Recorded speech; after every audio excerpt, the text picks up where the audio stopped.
आज के इस गहन विश्लेषण में हम एक ऐसे विषय पर बात करने जा रहे हैं जो हमारे चारों ओर है।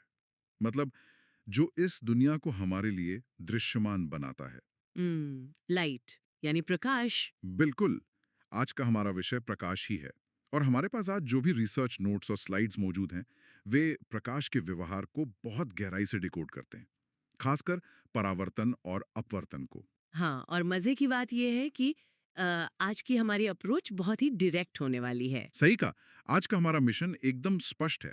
हम सिर्फ स्लाइड्स का टेक्स्ट पढ़ेंगे और उसे एक्सप्लेन करेंगे, और इन जटिल नियमों को समझने के लिए हम अपनी ट्रिक सिंपल का इस्तेमाल करेंगे। तो मतलब बिना किसी भारी भरकम गणित या रट्टा मारे हम प्रकाश के खेल के नियम समझने वाले हैं। बिल्कुल, ठीक है।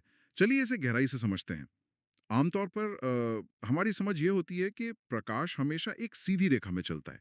जैसे टॉर्च जलाई और रोशनी एकदम सीधे गई। जिसे हम प्रकाश किरण कहते हैं। हाँ, लेकिन स्लाइड्स का जो पहला ही टेक्स्ट है, वो इस बात को थोड़ा पलट देता है। इसमें प्रकाश के दोहरे स्वभाव, यानी डुअल नेचर की बात कही गई है। यहाँ जो बात सबसे हैरान करने वाली है वो ये है कि ये जो सीधी रेखा वाला नियम है ना, वो एक जगह आकर टूट जाता है। टूट जाता है? मतलब कैसे? मान लीजिए प्रकाश के रास्ते में कोई बहुत ही छोटी अपारदर्शी वस्तु आ जाए। कितनी छोटी? बहुत सूक्ष्म, लगभग प्रकाश की अपनी तरंग दैर्ध्य यानी वेवलेंथ के आकार की। अच्छा, तो फिर क्या होता है? तब प्रकाश उस वस्तु से टकराकर रुकने या सीधी रेखा में जाने के बजाय उसके किनारों से मुड़ने लगता है। अरे वाह! इसे भौतिकी में विवर्तन या डिफ्रैक्शन कहते हैं, और ये सीधा सीधा साबित करता है कि प्रकाश सिर्फ कणों की धारा नहीं है, बल्कि एक तरंग यानी वेव भी है। तो क्वांटम थ्योरी जो कहती है कि प्रकाश कण और तरंग दोनों का एक जटिल संयोजन है, हम्म, वो यहीं से आता है। एकदम सही। ये काफी दिलचस्प है कि जो चीज इतनी सरल दिखती है, उसकी बुनियादी प्रकृति इतनी उलझी हुई है। हाँ। विवर्तन से थोड़ा बाहर आते हैं, हाँ, उन चीजों पर जो हम रोज देखते हैं। जैसे परावर्तन यानी रिफ्लेक्शन। स्लाइड्स में इसके नियम बहुत स्पष्ट हैं। मैं टेक्स्ट पढ़ता हूँ। आपतन कोण सदैव परावर्तन कोण के बराबर होता है। मतलब एंगल ऑफ इंसिडेंस और एंगल ऑफ रिफ्लेक्शन हमेशा बराबर होते हैं। इसे अगर हम अपनी ट्रिक सिंपल से समझाएं तो बहुत आसान है। प्रकाश जिस एंगल से किसी चिकनी सतह पर टकराएगा, हम्म वह ठीक उसी एंगल से वापस भी लौटेगा। मतलब अगर गेंद को दीवार पे तिरछा मारेंगे तो वो तिरछी ही वापस आएगी। बिल्कुल वही फंडा है। साथ ही आपतित किरण, अभिलंब और परावर्तित किरण, ये तीनों एक ही तल में होते हैं। ये तो हो गए समतल दर्पण, लेकिन विज्ञान में और हमारे नोट्स में सबसे ज्यादा जिक्र है गोलीय दर्पणों का। अवतल और उत्तल दर्पण।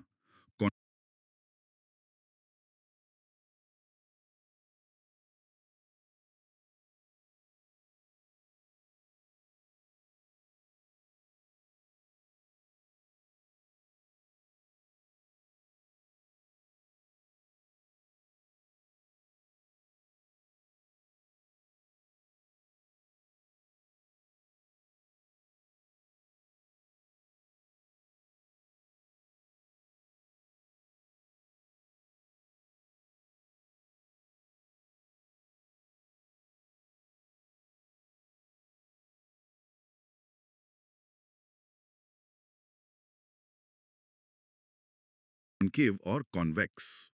और यहीं पर सबसे ज्यादा कंफ्यूजन होता है। कौन सा दर्पण प्रकाश को सिकोड़ता है और कौन सा फैलाता है, ये याद रखना मुश्किल होता है। हाँ, लोग अक्सर इन दोनों के नाम में उलझ जाते हैं। तो यहाँ पर हम अपनी अगली ट्रिक सिंपल का इस्तेमाल करेंगे। स्लाइड से टेक्स्ट में शब्द है कॉनकेव। CONCAVE। सही। इसमें एक शब्द छुपा है, केव। केव का मतलब होता है गुफा। समझ गई। तो कॉनकेव दर्पण वो है जिसका परावर्तक पृष्ठ अंदर की ओर एक गुफा की तरह मुड़ा होता है। बिल्कुल।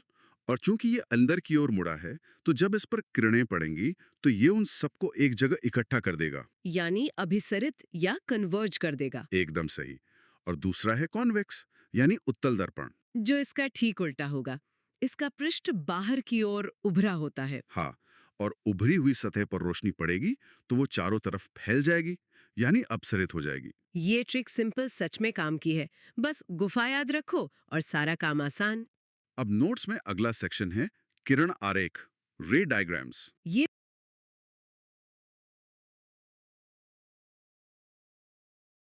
भी एक ऐसी चीज है जिससे लोग बहुत घबराते हैं। हाँ, लगता है जैसे पूरा प्रतिबिंब बनाने के लिए पता नहीं कितनी किरणों की कैलकुलेशन करनी पड़ेगी। लेकिन स्लाइड का टेक्स्ट बहुत साफ है। प्रतिबिंब बनाने के लिए सिर्फ 2 किरणों की जरूरत होती है। सिर्फ 2? हाँ, सिर्फ 2। नियम 1, जो किरण मुख्य अक्ष के समानांतर आती है, वो परावर्तन के बाद फोकस से गुजरती है। और नियम 2?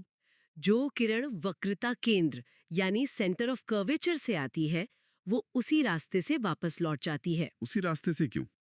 क्योंकि वक्रता केंद्र से आने वाली रेखा दर्पण की सतह पर हमेशा लंबवत होती है। मतलब 90 डिग्री का कोण? हाँ, तो जिस एंगल पे आई उसी पर वापस, 0 पर आई, 0 पर गई। यहाँ बात सच में बहुत दिलचस्प हो जाती है, क्योंकि जब हम नियमों को असल जिंदगी में देखते हैं तो इनका असर एकदम साफ दिखता है। जैसे कि वाहनों के रियर व्यू मिरर में। बिल्कुल। स्लाइड्स में इसका बहुत अच्छा उदाहरण है। रियर व्यू मिरर में हमेशा उत्तल दर्पण यानी कॉन्वेक्स मिरर का उपयोग होता है। वही जो बाहर की तरफ उभरा होता है। हाँ, लेकिन सोचने वाली बात यह है कि वहां अवतल या समतल दर्पण क्यों नहीं लगाते?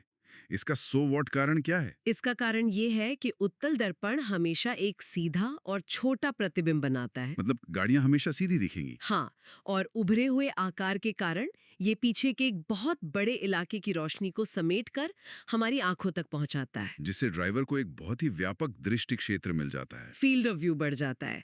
अगर वहां अवतल दर्पण लगा दें तो पास आने पर पीछे वाली गाड़ियां उल्टी दिखने लगेंगी। वो तो ड्राइविंग के वक्त एक बड़ा हादसा करवा सकता है। बिल्कुल। लेकिन अगर हम हेडलाइट्स या सर्च लाइट की बात करें तो वहां कहानी एकदम पलट जाती है।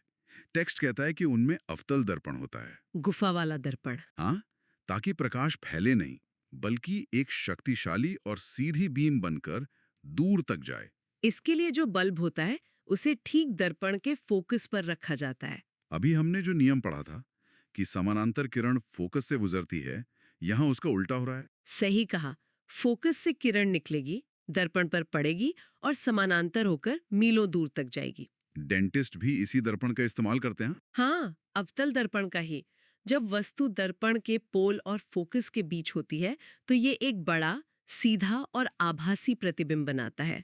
जिससे डेंटिस्ट दांत का छोटा सा हिस्सा भी बहुत बड़ा करके देख पाते हैं। एकदम स्पष्ट। तो ये तो हो गए इस्तेमाल, लेकिन अब बात करते हैं गणित की। चिन्ह परिपाटी यानी साइन कन्वेंशन। उफ, प्लस और माइनस के साइन, ये बहुत कंफ्यूजिंग लगता है। लेकिन हमारी अगली ट्रिक सिंपल इस गणित के डर को एकदम खत्म कर देगी। तो क्या है वो ट्रिक? बस बचपन का ग्राफ पेपर याद कीजिए, जिसमें बीच में मूल बिंदु होता था, 0 0। हाँ, ओरिजिन। बस दर्पण के ध्रुव यानी पोल को उस ग्राफ पेपर का सेंटर मान लीजिए। ठीक है, मान लिया। अब नियम यह है कि प्रकाश हमेशा बाईं ओर से यानी लेफ्ट साइड से आएगा। तो वस्तु हमेशा दर्पण के बाईं तरफ रखी जाएगी। सही। अब जो प्रकाश की दिशा है यानी दाईं ओर, हम्म। उस तरफ जो भी दूरी नापेंगे वो पॉजिटिव होगी। और विपरीत दिशा यानी बाईं ओर की दूरी नेगेटिव। बिल्कुल। और मुख्य अक्ष के ऊपर की ऊंचाई पॉजिटिव, नीचे की ऊंचाई नेगेटिव। बस इतना ही। बस इतना ही। कुछ भी रटने की जरूरत नहीं है। अगर हम इसे बड़ी तस्वीर से जोड़कर देखें तो आवर्धन यानी मैग्निफिकेशन का रहस्य भी इसी से खुल जाता है। वो कैसे? स्लाइड का टेक्स्ट कहता है आवर्धन m बराबर है प्रतिबिंब की ऊंचाई बटे वस्तु की ऊंचाई, यानी -v बटे u। इसका निष्कर्ष क्या है? बहुत ही आसान निष्कर्ष है। यदि m नेगेटिव है तो प्रतिबिंब वास्तविक है। क्योंकि वो मुख्य अक्ष के नीचे बन रहा है, इसलिए उल्टा और वास्तविक है। एकदम सही। और यदि m पॉजिटिव है तो प्रतिबिंब आभासी और सीधा है। ये ट्रिक सिंपल तो सच में कमाल है। हाँ, इसने सारा गणित एकदम साफ कर दिया। चलिए अब माध्यम बदलते हैं। अभी तक प्रकाश टकरा कर लौट रहा था। अब वो आर पार जाएगा। टेक्स्ट में अगला टॉपिक है अपवर्तन यानी रिफ्रैक्शन। मैं टेक्स्ट पढ़ता हूं। जब प्रकाश एक पारदर्शी माध्यम से दूसरे में जाता है तो उसकी गति बदल जाती है और वो अपनी दिशा से भटक जाता है। इसे समझने के लिए कांच के स्लैब का बहुत अच्छा उदाहरण है। जब प्रकाश हवा से, जो कि एक विरल माध्यम है, कांच में जाता है जो सघन है, तो क्या होता है? उसकी स्पीड कम हो जाती है और इस धीमी गति के कारण वो अभिलंब यानी नॉर्मल की ओर झुक जाता है। और जब वापस हवा में निकलता है तब स्पीड फिर बढ़ जाती है और वो अभिलंब से दूर हट जाता है। टेक्स्ट में एक और लाइन है कि निर्गत किरण और आपतित किरण समानांतर होती हैं। हाँ, जो किरण अंदर गई और जो बाहर निकली वे दोनों पैरेलल होती हैं। बस उनके बीच थोड़ी दूरी आ जाती है, जिसे पार्श्विक विस्थापन या लैटरल डिस्प्लेसमेंट कहते हैं। और ये मुड़ना कोई रैंडम घटना नहीं है, इसके लिए स्नेल का नियम है। वो साइन आई और साइन आर वाला। हाँ, आपतन कोण की ज्या यानी साइन आई और अपवर्तन कोण की ज्या यानी साइन आर, इनका अनुपात हमेशा एक स्थिरांक या कांस्टेंट होता है, और इसी कांस्टेंट को हम अपवर्तनांक कहते हैं, रिफ्रैक्टिव इंडेक्स। जो असल में बताता है कि कोई माध्यम प्रकाश की स्पीड पर कितना तगड़ा ब्रेक लगाएगा। ये अपवर्तनांक वाला पॉइंट काफी गहरा है।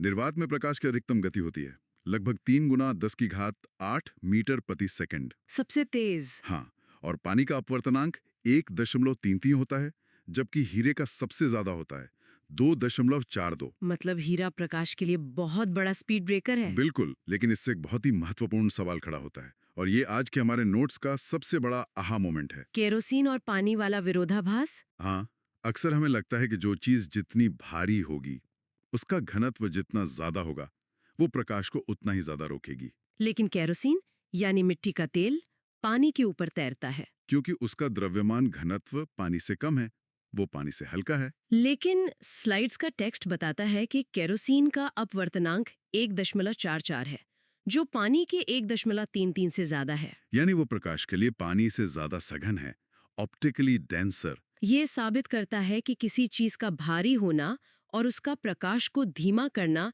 ये दोनों बिल्कुल अलग-अलग बातें हैं। सच में, ये दिमाग चकरा देने वाला तथ्य है। अब तो इस सब का असल में क्या मतलब है? मतलब ये सारे नियम हमें ले जाते हैं हमारे आखिरी टॉपिक की तरफ, लेंस। चश्मे से लेकर टेलीस्कोप तक सब लेंस पर ही टिके हैं। और